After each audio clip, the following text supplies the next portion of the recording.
is banned in the 11th and final region from Kendall County all the way to the Iowa border. Other restrictions include a 25-person cap on gatherings. In the meantime, Chicago Public Schools announcing today that the vast majority of classrooms are prepared for safe occupancy. One new major upgrade, air purifiers, which were an issue raised by the Chicago Teachers Union.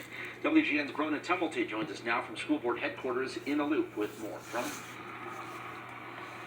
Good evening. Just last month, Chicago Teachers Union had described many of Chicago's public schools as older buildings, unable to sufficiently ventilate and purify air for staff and students, particularly in the COVID-19 era. And CPS says, you know what, yes, our buildings on average, the average age of those buildings is about 80 years old, but now they're taking steps to address those ventilation concerns.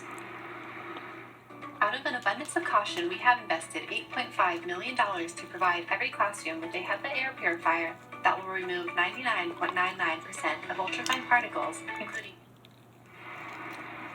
Now, the district has spent more than $8 million on over 20,000 air purifiers to help get rid of airborne mold, bacteria and viruses. The district states to be deemed ready for students and staff. Each classroom must have one of these filters or an operating mechanical ventilation system, including both an air supply and an exhaust. By those standards, CPS says 99% of its classrooms are ready to be returned to, and the ones that aren't ready are being prioritized for repairs. Now, in the last hour, we spoke with Stacey Davis Gates, who is the Vice President of the Chicago Teachers Union, about these new purifiers and ventilation measures.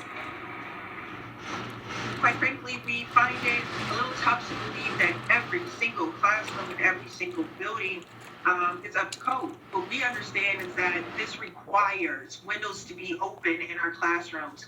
And, you know, I don't know about you, but Chicago winters are pretty brutal. So I don't know how many windows we can have open in a classroom.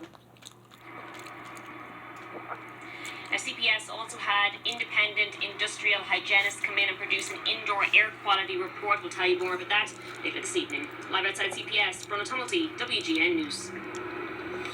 Brona, thank you. We're going to turn it now to weather. It really is too bad that the sun sets so early now.